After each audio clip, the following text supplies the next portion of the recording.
wabarakatuh. Bismillah, alhamdulillah, alhamdulillahilladzi ja'alal islama thariqan sawiyan wa wa'ada lil mutamassikin bih wa yanhauna fasada makanan 'aliyyan. Asyhadu an la ilaha illallah wahdahu la syarikalah syahadatan huwa khairum maqaman wa ahsanu nabiyyan. Wa asyhadu anna sayyidina Muhammadan abduhu wa rasuluh al-muttasi fil makarim bawa wa sabiyan. Allahumma fasalli wa sallim ala sayyidina Muhammadin kana sadiqal wa'di wa kana rasulan nabiyyan wa ala alihi wa sahbihi alladzina yuhsinuna islamahum wa lam yaf'alu syai'an faridan amma ba'd. Fil awal, marilah kita panjatkan puji syukur kita kehadirat Ilahi Rabbi yang telah menyirami kita dengan taufik, rahmat, serta inayahnya sehingga kita dapat melaksanakan acara pada siang hari ini. Tumma fisani, sanjung makna tak henti-hentinya terlantun deras keharibaan.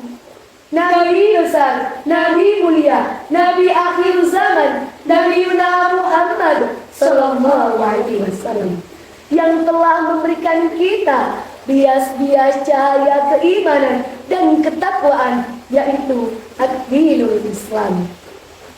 Merdeka, merdeka, teriakan kebahagiaan kemerdekaan menggaung memenuhi seluruh pelosok negeri. Saat membuat dada berdecak, bernostalgia akan riuhnya senapan bangsa asing yang menjelajahi dan menelanjangi bangsa kita, baik secara moral maupun materi.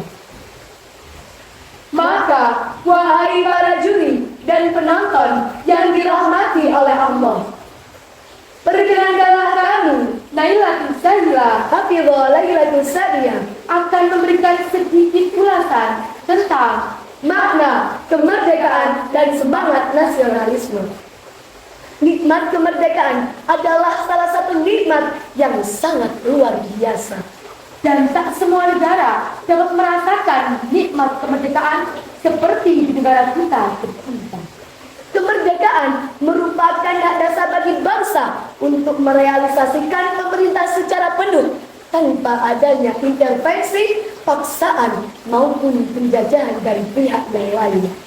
Dalam arti sesungguhnya, negara yang merdeka adalah negara yang mampu melindungi dan memberikan kebebasan bagi bangsanya dari penderitaan fisik maupun materi. Hadirin yang dirahmati oleh Allah, dalam kitab Hidatun Nasyiin karya Syekh Mustafa Al-Ulayani disebutkan bahwasannya kemerdekaan suatu negara terbagi menjadi 4 bagian, yaitu kemerdekaan individu, kemerdekaan berorganisasi, kemerdekaan ekonomi, dan kemerdekaan politik.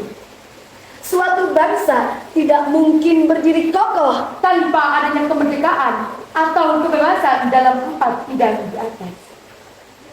Maksud dari macam kemerdekaan tersebut adalah yang pertama, kemerdekaan individu. Kemerdekaan individu biasa dikenal dengan kemerdekaan pribadi yang merupakan persoalan yang sangat penting. Karena kemerdekaan individu ini meliputi kebebasan berbicara, menulis, mencetak, dan mengemukakan gagasan maupun pendapat secara terbuka tanpa adanya pengawasan, tekanan, kontrol, tuntutan maupun intervensi orang lain. Namun harus tetap dengan syarat tidak mencederai dan mengganggu kebebasan orang lain. Setiap orang bebas menganut ideologi yang ia kehendaki, baik itu ilmu keagamaan, ilmu pengetahuan, politik maupun sosial.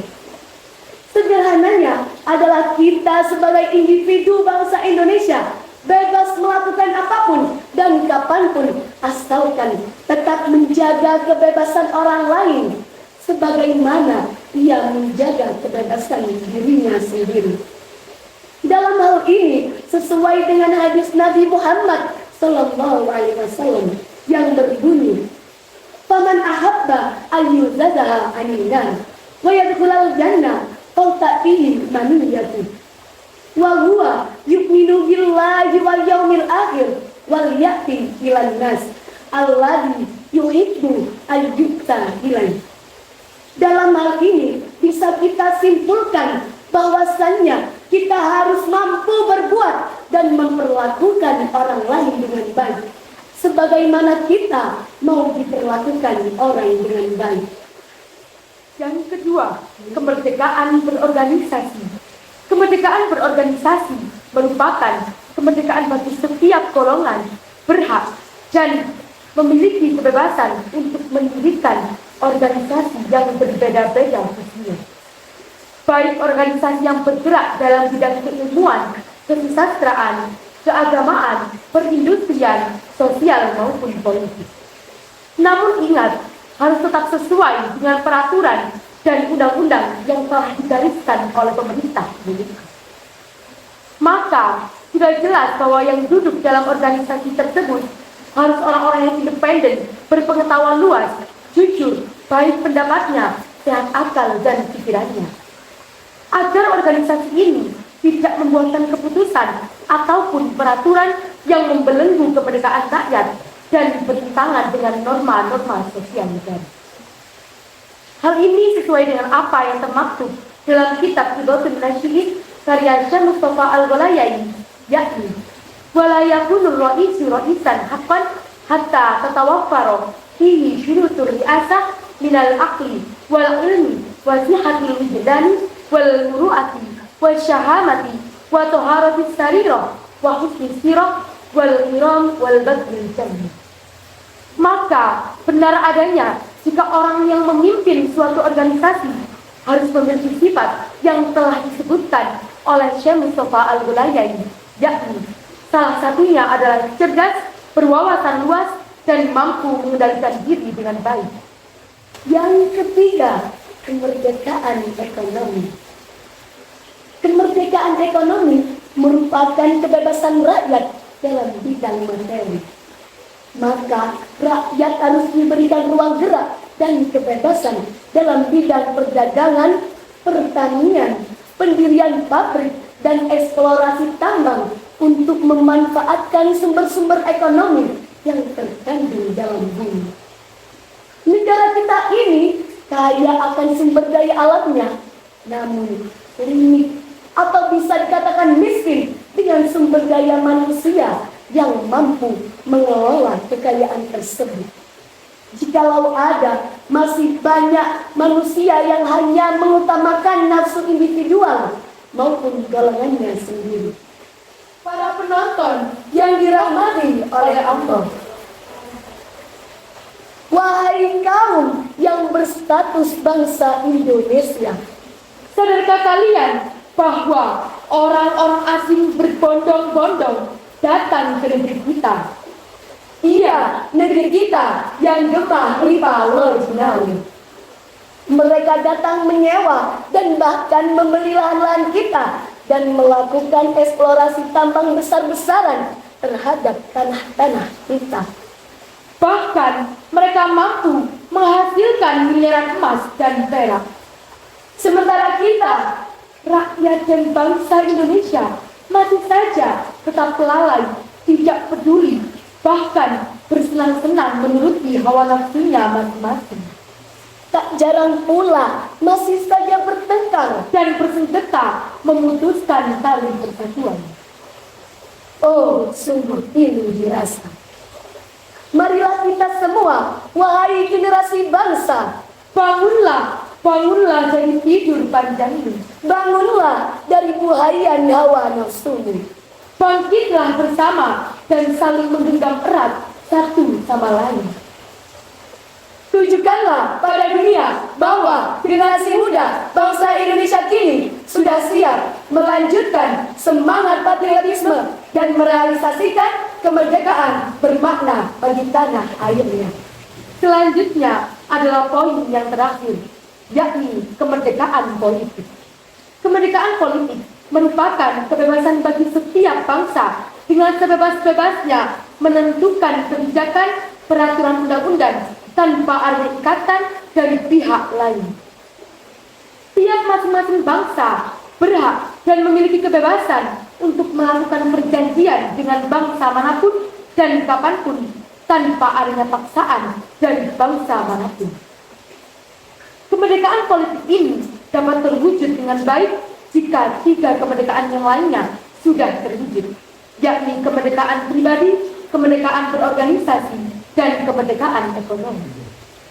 Wahai generasi muda bangsa Indonesia, belajarlah dengan tekun tentang arti kemerdekaan. Dan jangan sampai salah paham tentang arti kemerdekaan, karena bisa membuatmu, bahkan bangsamu, terkongkong tanpa adanya kemerdekaan. Wahai generasi penerus bangsa Indonesia, berusahalah dengan gigih melepaskan segala bentuk perbudakan yang melilit bangsa Indonesia.